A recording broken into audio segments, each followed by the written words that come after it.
भाग 1 मधील सर्व विद्यार्थिनी मित्रमैत्रिणींनो, पाठीमागच्या 2 लेक्चरमध्ये आपण BCom फर्स्टच्या बिझनेस मॅनेजमेंट व्यवसाय व्यवस्थापन या पेपर्सच्या संदर्भात अभ्यासास सुरुवात केलेली आहे. यामध्ये युनिट फर्स्ट जे आहे व्यवसाय व्यवस्थापन, अर्थ, व्याख्या, वैशिष्ट्य आणि महत्त्व या टॉपिकला आपण सुरुवात केलेली होती. या अंतर्गत आपण व्यवसाय आणि व्यवस्थापन या 2 संकल्पना अगदी सविस्तर अभ्यासलेल्या आहेत. या लेक्चरला आपण व्यवस्थापन आणि त्याची वैशिष्ट्य आपण पाहणार आहोत. तत्पूर्वी व्यवस्थापन म्हणजे काय, त्याचा थोडक्यात आपण अर्थ सांगितला की व्यवस्थापन म्हणजे इतरांच्या बरोबर काम करून घेणं किंवा काम करून घेण्याची कला म्हणजे व्यवस्थापन. किंबॉलची व्यापक व्याख्या आपण पाहिली की ज्याच्यामध्ये व्यवस्थापन म्हणजे काय, तर व्यवसायाचं प्रवर्तन करणं, व्यवसायाला अर्थपुरवठा करणं, व्यवसायामध्ये सामान्य संघटनेचं स्वरूप निश्चित करणं, नियोजन करणं, निर्णय घेणं, निर्देशन करणं, समन्वय राखणं आणि कंट्रोल राखण्याचं कार्य जे केलं जातं त्याला आपण व्यवस्थापन असं म्हणतो. म्हणजे थोडक्यात काय, तर व्यवसायामध्ये व्यवस्थापकाकडून जी कार्य केली जातात त्या सर्व कार्यांना एकत्रितपणे आपण व्यवस्थापन असं म्हणतो.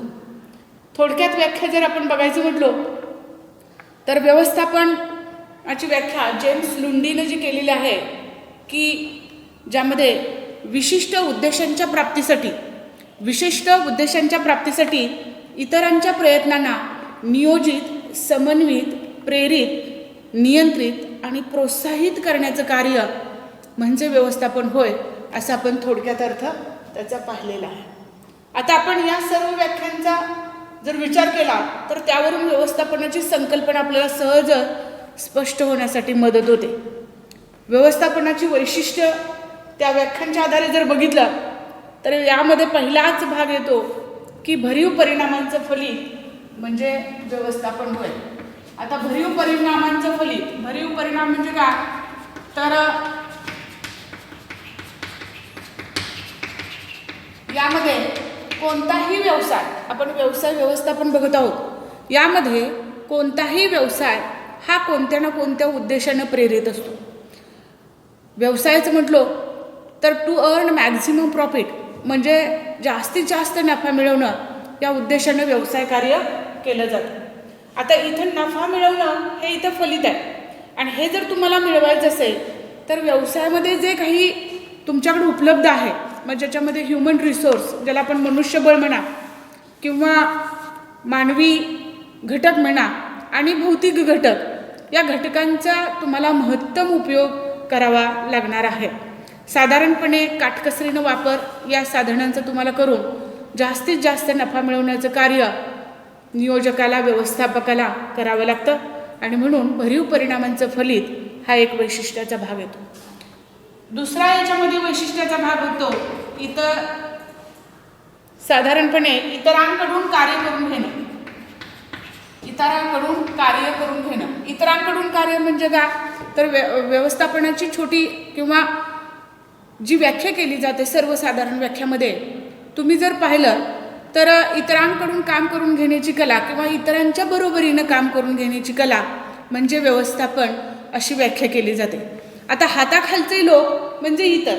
आता साधारणपणे व्यवस्थापन ही 3 टायर सिस्टीम आहे, ज्याच्यामध्ये टॉप मॅनेजमेंट येतं, मिडल मॅनेजमेंट येतं, लोअर लेवल मॅनेजमेंट येतं आणि या 3ही स्तरावर असंख्य कर्मचारी, असंख्य कामगार, अनेक डिपार्टमेंट्स वेगवेगळ्या पद्धतीची पण एकाच उद्देशाने जाण्यासाठी कार्य करत असताना तुम्हाला बघावं लागेल. आणि ह्या सगळ्यांची कार्य ही उद्देशाच्या दिशेनं प्रेरित असणं गरजेचं आहे आणि त्या अनुषंगानं कार्य करण्यासाठी हाताखालच्या लोकांना सहकार्य करणं, त्यांना मार्गदर्शन करणं, त्यांच्याकडून कामं करून घेणं यासारख्या कार्यांचा याच्यामध्ये समावेश होतो. साधारणपणे याच्यामध्ये आणखीन एक महत्त्वाचं वैशिष्ट्य येतं की व्यवस्थापन हा प्रेरक घटक आहे. आता प्रेरक घटक प्रेरक घटक या अर्थानं की व्यवस्थापनाला हाताखालच्या अधिकाऱ्यांच्याकडून कर्मचाऱ्यांच्याकडून कामं करून घेत असताना साधारणपणे पूर्वानुमान करणं, नियोजन करणं, संघटन करणं, निर्णय घेणं, निर्देशन करणं किंवा कंट्रोलिंगचं जे कार्य आहे ही कामं करत असताना हाताखालच्या लोकांच्या बरोबरीनं कामं करावं लागतील, हाताखालच्या लोकांच्याकडून कामं करून घ्यावी लागतील आणि ते कामं करण्यासाठी त्यांना कार्य प्रोत्साहित करावं लागेल, कार्य प्रेरित करावं लागेल. साधारणपणे कार्यप्रेरणेच्या विविध साधनांचा की ज्याच्यामध्ये आर्थिक साधनं आहेत, आर्थिकेतर साधनं आहेत, या साधनांचा योग्य पद्धतीनं योग्य ठिकाणी वापर करून हाताखालच्या लोकांना कार्य प्रोत्साहित करण्याचं कार्य व्यवस्थापनाला करावं लागतं. साधारणपणे याच्यामध्ये आणखीन एक कार्याचा महत्त्वाचा समावेश होतो म्हणजे व्यवस्थापन ही निर्णय घेण्याची प्रक्रिया आहे. निर्णय घेण्याची प्रक्रिया आहे. साधारणपणे इथं जर बघितलं तर व्यवस्थापन ही एक क्रिया आहे. असंख्य छोट्या कार्यांचा समूह हा व्यवस्थापन व्याख्येमध्ये किंवा व्यवस्थापन संकल्पनेमध्ये अभिप्रेत आहे. याच्यामध्ये निर्णय घेणं हा एक महत्त्वाचा कार्याचा भाग होतो.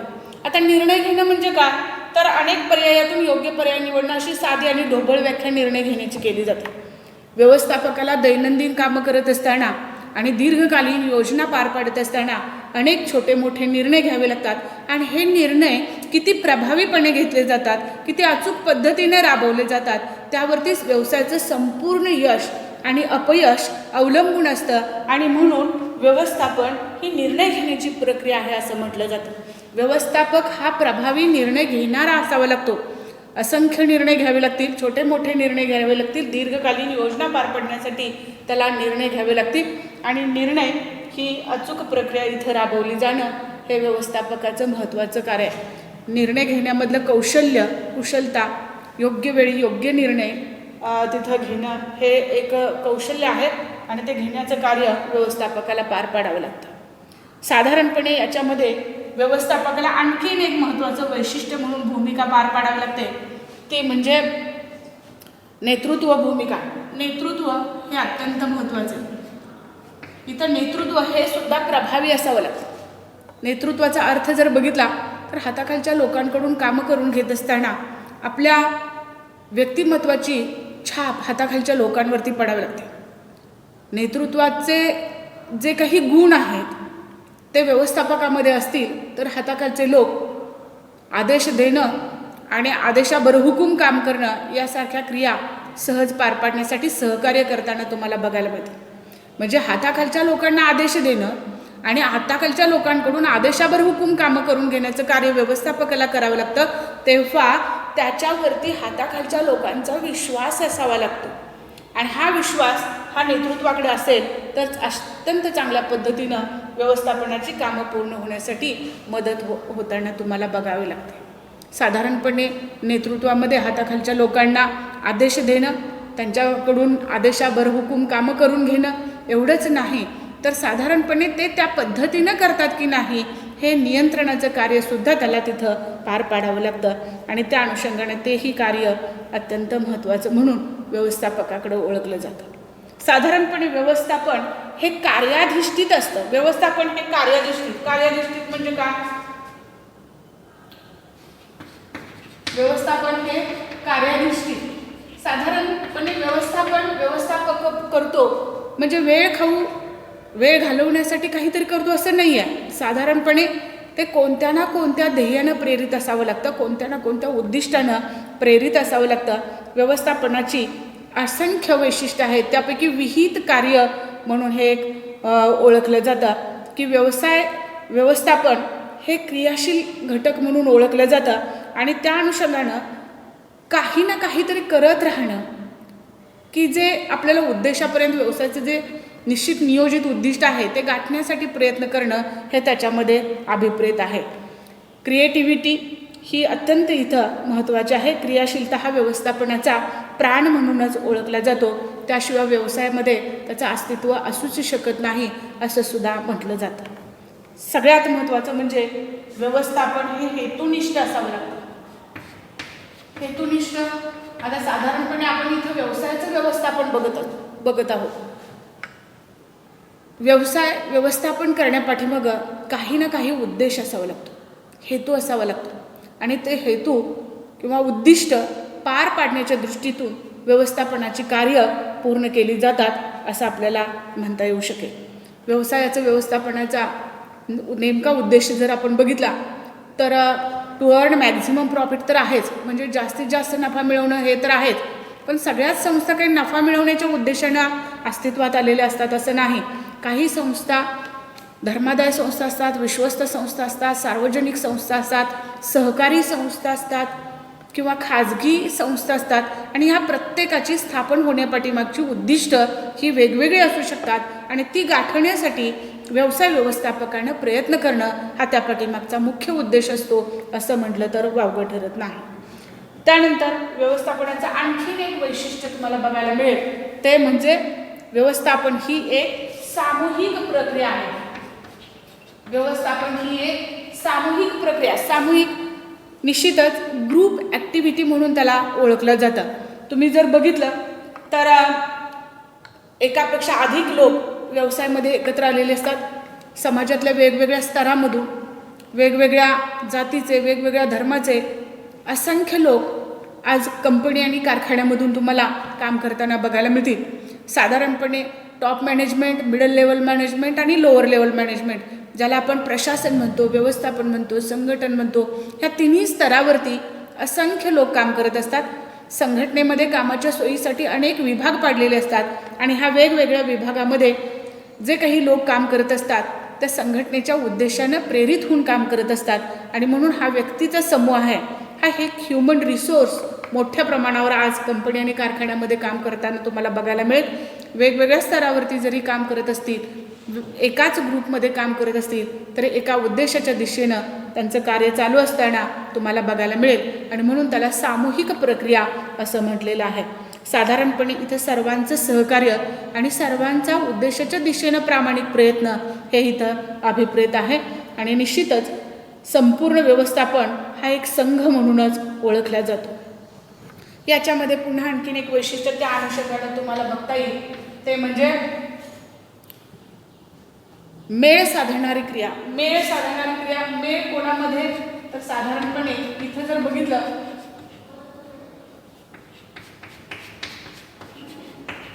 मेळ साधणारी प्रक्रिया असं जर तुम्ही म्हटलं तर व्यवसाय व्यवस्थापनामध्ये, एकूणच व्यवस्थापनामध्ये म्हणा किंवा व्यवसायामध्ये म्हणा, असंख्य लोक काम करत असतात. यामध्ये ह्युमन रिसोर्स तर आहेच, परंतु अनेक भौतिक घटक यांची इथं जुळवाजुळव करावी लागते. संघटन आणि संघटना अशा पद्धतीची दोन कार्य आपण व्यवस्थापनाची पाहिलेले आहेत की ज्याच्यामध्ये भौतिक घटकांचं अस्तित्व तिथं अभिप्रेत आहे. साधारणपणे एखादा कारखाना असेल, कंपनी असेल किंवा एखादा छोटा मोठा व्यवसाय असेल, तिथं आज मानवी घटक तर आहेच, लेबर हा घटक तर आहेच, त्याचं महत्त्व अनन्यसाधारण आहेच, परंतु याशिवाय तो व्यवसाय पूर्ण करण्यासाठी काही भौतिक घटक एकत्रित आणणं, त्यांच्यामध्ये एक वाक्यता आणणं आणि त्यांच्याकडून कामं करून घेणं किंवा त्यांच्या साह्यानं कामं करणं हे व्यवस्थापनाचं एक महत्त्वाचं कार्य म्हणून ओळखलं जातं. आणि त्या सर्व घटकामध्ये मग ह्युमन रिसोर्स असेल किंवा भौतिक घटक असतील, या घटकांमध्ये मेळ साधण्याचं काम व्यवस्थापकाकडून केलं जातं. याच्यानंतर एक निश्चित आणि चांगलं आणि महत्त्वाचं वैशिष्ट्याचा भाग येतो तो म्हणजे सर्वव्यापकता. आता सर्वव्यापकता याचा अर्थ काय? साधारणपणे व्यवसाय व्यवस्थापन ही एक अशी घटना आहे की घटक आहे की व्यवस्थापन केवळ व्यवसायामध्येच चालतं असं नाही. तर व्यवसाय व्यवस्थापन आपण अभ्यासत आहोत, परंतु व्यवस्थापन ही संकल्पना जी आहे ते सर्व स्तरावरती, सर्व घटकामध्ये, सर्व व्यवसायामध्ये, जगाच्या पाठीवर कुठेही गेला तरी व्यवस्थापन हे व्यवसायामध्ये करावंच लागणार. मग जर्मन असेल, जपान असेल, फ्रान्स असेल किंवा आणखीन कुठल्याही राष्ट्रामध्ये जावा, व्यवस्थापनाची कार्य, व्यवस्थापनाची तत्त्व, व्यवस्थापनाचा अर्थ हा सारख्याच अर्थानं घेतला जातो आणि सारख्याच अर्थानं तो पार पाडला जातो. हाही भाग इथं महत्त्वाचा आहे. साधारणपणे देश, खंड, व्यवसाय, समाज, मानवी घटक इथं सर्वच ठिकाणी व्यवस्थापन ही संकल्पना लागू होते. व्यवस्थापनाच्या तिन्ही स्तरावर चालते. व्यवसाय खाजगी असो, सार्वजनिक असो, सर्वच ठिकाणी व्यवस्थापन संकल्पना सारख्या अर्थाने घेतली जाते आणि त्यामुळं व्यवस्थापन सर्वत्र लागू होतं. अगदी व्यवस्थापन ही संकल्पना व्यवसायामध्येच लागू होते असं नाही, तर दररोज चांगल्या पद्धतीचे जीवन जगण्यासाठी मानवाला नव्हे प्रत्येक मानवी घटकाला आपल्या स्वतःचं व्यवस्थापन कळत नकळत त्याला करावं लागतं किंवा तो करत असतो आणि आपलं जीवन सुखकर करण्याचा प्रयत्न करतो.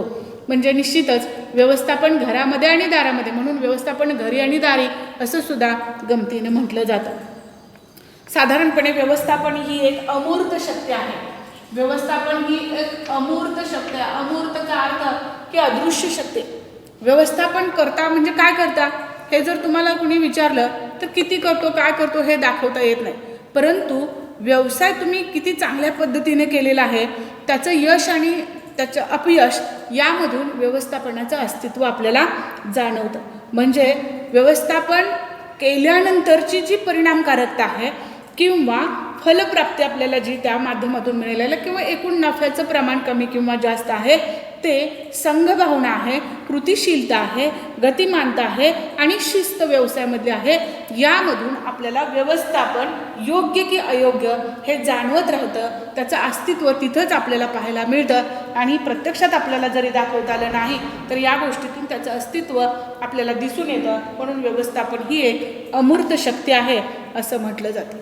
सगळ्यात महत्त्वाचं म्हणजे व्यवस्थापन ही बहुविद्याशाखीय स्वरूप त्याला प्राप्त झालेलं आहे. व्यवस्थापन हे बहुविद्याशाखीय म्हणून ओळखलं जातं.